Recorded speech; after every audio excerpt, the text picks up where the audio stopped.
अस्सलाम वालेकुम, good morning. मैं मास्टर क्रिकेट कोच चैनल में खुश आमदीद करता हूं और उम्मीद करता हूं कि आप खैरियत से होंगे और खुश होंगे। और उम्मीद करता हूं और दुआ है कि आज का दिन आपका बहुत अच्छा, खुशगवार और हंसी खुशी और कामयाब दिन गुजरे और एक खूबसूरत दिन गुजरे। आज बात करूंगा ji Pakistan versus South Africa Karachi test match के सेकंड डे का जो खेल था वो उस पर बात करूंगा। कल शाम को मैच के बाद मैं लाइव आया था, थोड़ी देर के लिए लाइव गया, फिर वो कुछ पता नहीं क्या प्रॉब्लम हो गया, लाइट का मसला आ गया। दोबारा फिर मैंने ट्राई किया, फिर लाइट वो कुछ जो है ना इलेक्ट्रिसिटी की जो है ना आँख में चोली होती रही, जिसकी वजह से फिर मैं आपसे वो कल का जो सारा दिन का जो प्रोग्राम वो था मैच उसको मैं शेयर नहीं कर सका। चले कोई नहीं, मे भी इसमें भी बेहतरी होगी अल्लाह ताला की। लेकिन आज जो कल का दिन था second day, all belongs to Fawad आलम।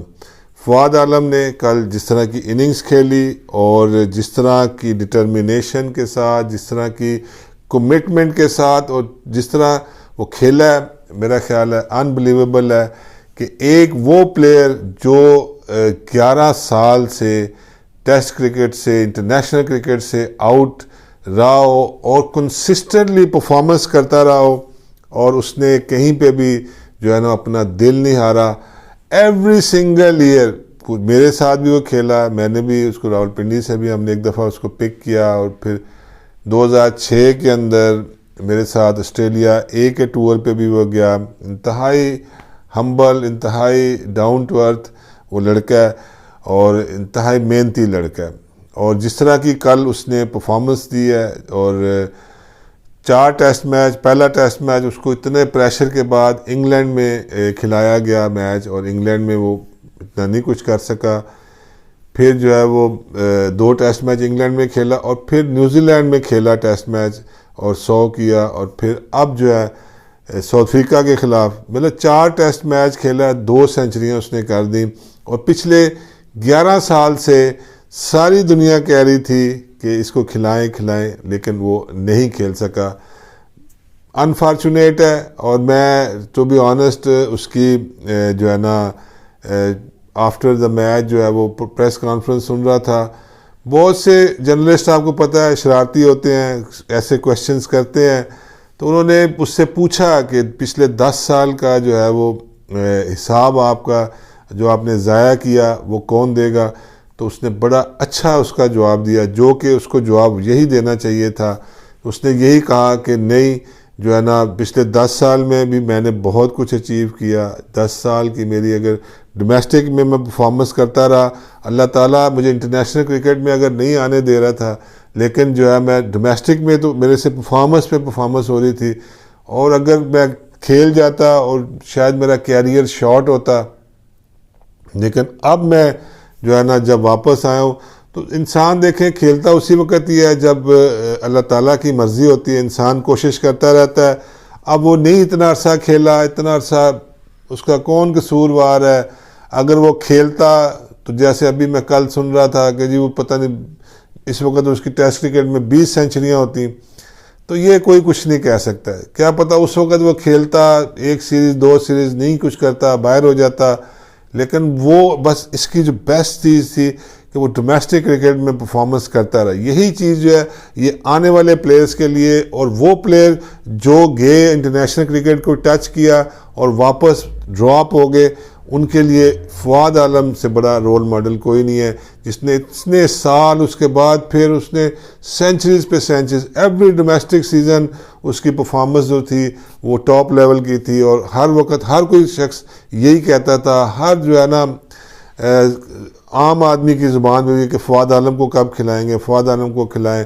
और उस वक्त हर सेलेक्टर जो था या लोग जो थे वो उसके स्टांस के ऊपर जो है ना वो क्रिटिसाइज़ करते थे कि इसका जो स्टांस है ये बड़ा अजीब सा है।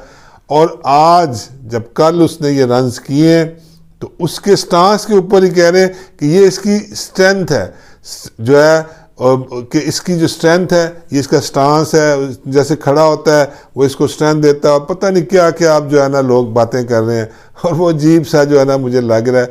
और लेकिन मुबारकबाद फवाद आलम को, उसको जो है ना बहुत ही उसने शानदार और तारीखी जो है ना वो काम किया है, और अल्लाह ताला उसको इसी तरह आगे भी कामयाबियाँ अता करें। अब थोड़ी क्रिकेट की बात कर लें। क्रिकेट में कल आज पाकिस्तान जो है वो 88 रन्स की लीड के साथ दोबारा थर्ड डे में जाएगा, और 2 विकेटें अभी बाकी हैं। हसन अली और नुमान अली खेल रहे हैं। नुमान अली भी जो है ना वेरी गुड बैट्समैन है, उसकी भी फर्स्ट क्लास क्रिकेट में 3 सेंचुरीज़ हैं। और हसन अली ने अभी रीसेंट पास में जो फाइनल हुआ कायद आज़म ट्रॉफ़ी का, हमारी फर्स्ट क्लास टूर्नामेंट का, उसके अंदर भी उसने सेंचुरी स्कोर की।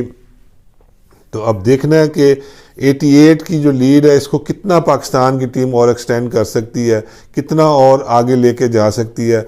अगर 140-50 रन्स की जो पार्टनरशिप है, बड़ी जो लीड होगी, ये बड़ी इम्पॉर्टेंट होगी बहुत ज़्यादा। पाकिस्तान उस वक़्त फिर अच्छी स्ट्रॉन्ग पोजीशन में आ जाएगा, क्योंकि अगर बहुत भी बुरा खेले पाकिस्तान, अगर 300 रन्स की जो है ना सेकंड इनिंग में साउथ अफ्रीका करे, तो स्टिल पाकिस्तान को जीतने के लिए 150 प्लस स्कोर चाहिए। 150 प्लस स्कोर की जो प्रेशर है कम है। अगर 200 की लीड फोर्थ इनिंग में पाकिस्तान को करना पड़ा जीतने या उससे ज़्यादा रन्स, तो फिर मैच जो है वो बन सकता है। मैच में फिर एक टफ टास्क भी हो सकता है पाकिस्तान के लिए। अज़हर अली बड़ी अच्छी इनिंग खेला। अज़हर अली ने जिस तरह की आज इनिंग्स खेली है कल उसने, वो भी काबिल सताइश है। बहुत खूबसूरत खेला, बड़ी डिटर्मिनेशन के साथ। उन दोनों की जो पार्टनरशिप थी वो भी पाकिस्तान के लिए बड़ी वैल्यूबल हुई। और अज़हर अली भी आपको पता है, जैसे मैंने कल के शो में भी कहा था कि फवाद आलम और अज़हर अली का एक्सपीरियंस इस वक्त चाहिए, और दोनों ने अपना एक्सपीरियंस दिखाया है। उसके 80 जो है ना टेस्ट मैचेस हैं, और फवाद आलम की ह्यूज एक जो है ना, और यही जो बार बार हम बात करते हैं कि उसी प्लेयर को इंटरनेशनल क्रिकेट में लेके आएँ, स्पेशली टेस्ट क्रिकेट के अंदर, जिसके जो है ना बैक के ऊपर फर्स्ट क्लास क्रिकेट का अच्छा ह्यूज एक्सपीरियंस हो। अगर वो फर्स्ट क्लास क्रिकेट खेल रहा है और वहाँ पे अच्छे रन्स कर रहा है, सेंचुरी स्कोर कर रहा है, तो इंटरनेशनल क्रिकेट के अंदर भी सक्सेसफुल जो है वो हो सकता है। फ़हीम अशरफ की अगर बात ना की जाए तो बड़ी ज़्यादती होगी। फ़हीम अशरफ ने कल जिस तरह की इनिंग्स खेली, और जब से वो उसका कम बैक हुआ है न्यूजीलैंड टूर पे, जब वो गया और पहले वो ड्रॉप हो गया, उससे पहले काफ़ी सारे T20 वनडे इंटरनेशनल्स में वो पाकिस्तान को रिप्रेजेंट कर चुका है, लेकिन उसके ऊपर काफ़ी तनकीद थी और परफॉर्मेंस उसकी उस लेवल की नहीं थी। लेकिन उसके बाद लगता है उसने जब ड्रॉप हुआ है उसने काफ़ी जो है ना उस पर हार्ड वर्क किया है, वो नज़र आ रहा है। उसके बाद जब उसका कम बैक हुआ है तो उसने न्यूजीलैंड में भी, और अब कल उसने जो इनिंग्स खेली है 64 रन्स की, वो बहुत ही मैच्योर इनिंग लग रही थी। बड़े कॉन्फिडेंस के साथ खेल रहा था, और technically he was playing very late, और फास्ट बॉलर और स्पिनर्स दोनों को। द बेस्ट थिंग वाज कि वो जो है ना थोड़ा अपनी गेम खेलता है, नीचे लग के नहीं खेलता। न्यूजीलैंड में भी मैंने देखा कि वो अपनी जाके अग्रेसिव जिस तरह वो खेलता है, शॉट्स वो अपने रोकता नहीं है, अननेसेसरी जो है ना वो बॉग डाउन नहीं होता है। तो उसके बाद अब रिजवान भी जो बीच में 33 की इनिंग्स खेल के गया, तो एक देखे कोई भी ये सोच नहीं सकता था पहले दिन के गेम के बाद, और फिर 33 पे 4 खिलाड़ी आउट, तो किसी को उम्मीद नहीं थी कि सेकंड डे पूरा दिन जो है पाकिस्तान की टीम वो बैटिंग करेगी, और पाकिस्तान की टीम शाम तक जो है वो उनके 4 खिलाड़ी आउट होंगे। अब 277 रन पाकिस्तान ने पूरे दिन में बनाया और 4 खिलाड़ी आउट हुए, ये एक अच्छी परफॉर्मेंस है। पाकिस्तान इस वक्त जो है, मैं ये तो नहीं कहूँगा कि डोमिनेटेड पोजीशन में आ गया हुआ है, लेकिन लीड जो है ये बड़ी इंपॉर्टेंट लीड है, 88 रन्स की है। अब पाकिस्तान अगर इसमें और रन्स थोड़े ऐड कर दे तो ये पाकिस्तान के लिए बहुत ही वैल्यूबल पार्ट जो है ना लीड होगी। और मुझे उम्मीद है कि हसन अली और पहला आधा पौना घंटा दोनों नुमान अली ये निकाल गए तो 20-25 रन भी और कर गए, और उसके बाद फिर ये थोड़ा सा लंच तक ले गए। अगर ये 2 विकेटें तो लामौला 40-50-60 रन की पार्टनरशिप इनकी हो सकती है, और एक 140-50 की जो लीड है वो एक पाकिस्तान के लिए बहुत ही वैल्यूबल होगी। बॉलिंग अच्छी की है जी, महराज ने अच्छी बॉलिंग की है, 3 खिलाड़ी आउट किए। साउथ अफ्रीकन टीम के जितने भी बॉलर्स हैं उन सब ने मैं कहता हूँ कि अच्छी बॉलिंग की है, अच्छी लाइन लेंथ पे की है। थोड़े से एरर्स आप कह सकते हैं, डिकॉक ने कैच थोड़ा गया, मुश्किल कैच था, लेकिन इस क्रिकेट के अंदर होना चाहिए डिकॉक जो है वो, क्योंकि पता है उसको लो बाउंस पिच है, बड़ा नी रोल से बॉल पकड़ रहा है, तो मैं तो हमेशा जब इस तरह की पिचेस के ऊपर अपने कीपर को मैं कहता हूँ कि थोड़ा सा आगे और आगे आ जाओ, ताकि एटलीस्ट बॉल तो अपने वेस्ट हाइट पे पकड़ो। और उससे फिर क्या होता है कि जब आप नी रोल पे पकड़ रहे होते हैं तो बॉलर भी थोड़ा डिमोरलाइज होता है कि शायद मेरा बॉल निकल ही नहीं रहा है। तो कीपर की जो है ना एडजस्टमेंट बड़ी ज़रूरी होती है इस तरह की लो बाउंस पिचेस के ऊपर। अब सेकंड इनिंग में देखें, डिकॉक, डिप्लेसिस, मैकलम के जो है ना स्कोर ड्यू है। अब वो भी बड़ा स्कोर करने में कामयाब होते हैं कि नहीं होते, लेकिन पिच जो है ये अब मुझे नज़र आ रहा है, ये रिस्ट स्पिनर की जो है ना वो पिच मुझे ज़्यादा लग रही है। और आल्दो के नुमान अली बहुत ही जो है ना वो समझदार और बड़ा सेंसिबल बॉलर है, लेकिन रिस्ट स्पिनर्स की गेंद ऊंची भी आएगी, थोड़ा उठ के आएगी, और थोड़ी लेग ब्रेक भी, स्पिन भी ज़्यादा होगी। और अब भारी जिम्मेदारी जो है वो इसके ऊपर है, यासर शाह के ऊपर, कि वो सेकंड इनिंग में अब एक बड़ी 5, 6, 7 विकेटें पाकिस्तान को लेके दे और पाकिस्तान को ये टेस्ट मैच जिताने में एक अहम किरदार अदा करे। तो देखें जी आज का तीसरा दिन कैसे पाकिस्तान खेलता है। और अब थोड़े से जो है ना आपके जो कमेंट्स हैं, आपके नाम हैं, वो मैं ले लेता हूँ इन द एंड। और एक तो सतपाल जो है ना सिद्धू साहब हैं, सतपाल सिद्धू साहब ने जी कल जो मुझे मैसेज किया था, ये जो कल आपके कमेंट्स हैं मैं वही दोहरा रहा हूँ। तो उन्होंने कहा था पाकिस्तान की टीम 300 करेगी, पाकिस्तान की टीम ने 300 कर दिया है। फिर उन्होंने ये जो कहा था कि पाकिस्तान, फवाद आलम जो है ना वो 70 से अबव स्कोर करेगा। तो बिल्कुल जी सतपाल जी, स्कोर जो है ना आपने जो प्रेडिक्ट किया था उसके मुताबिक ही जो है ना वो हुआ है।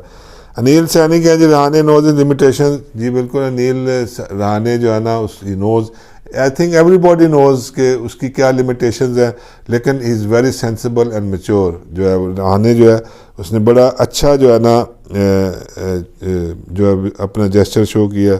साहिल साहब हैं जी, और गौतम भरद्वाज हैं जी, मेरा नाम ले लें, मैं आपको चैनल बहुत पहले से फॉलो करता हूँ। गौतम भाई थैंक यू वेरी मच, बहुत शुक्रिया आपका। और जी सर्वनाश जो है जी वघाला साहब हैं, गुड मॉर्निंग सभी भाई, थैंक यू जी। पार्थिक साहब हैं, जीत ढिलून है, और ये पाकिस्तान कम बैक करेगा टुडे इन्होंने कहा जी। और अमित मिश्रा साहब इन्होंने काफ़ी लंबा मैसेज किया है, नमस्ते कह रहे हैं ji. Even I don't like the king as captain, however it is the matter to be sorted by among team management section. बिल्कुल जी, यही जो मैंने अगर कल के शो में अमित आपने सुना हो तो मैंने यही कहा था कि ये जो है ना मैटर ये डिस्कस नहीं होना चाहिए, और ये बिल्कुल प्लेयर्स के अंदर होना चाहिए।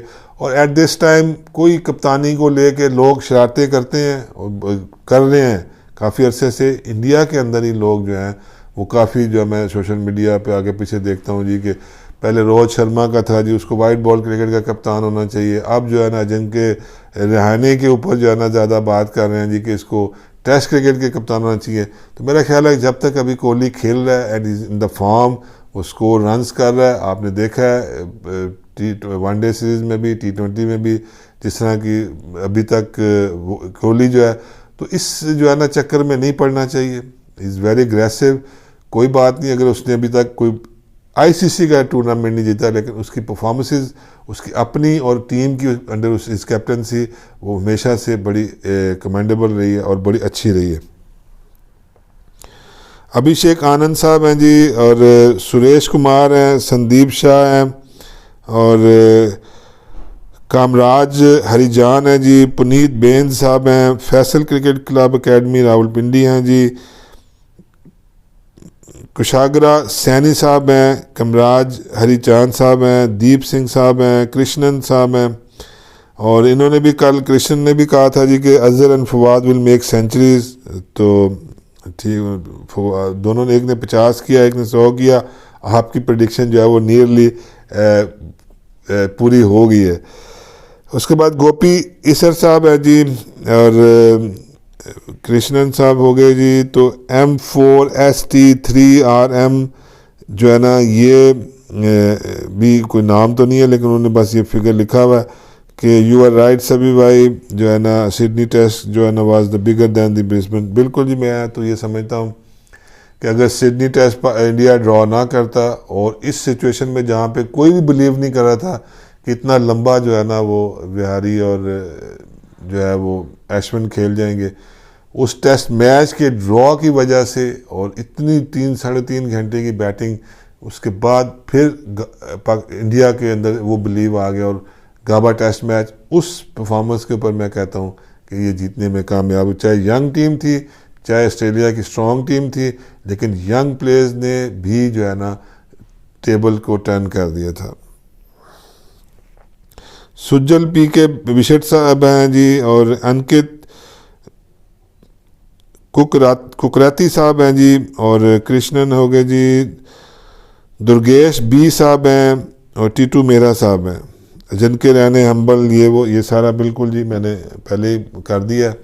तो ये थे आपके मैसेजेस। बिल्कुल आप ज़रूर जो है ना अपने मैसेजेस मुझे भेजें और अपने कमेंट्स ज़रूर करते रहिए।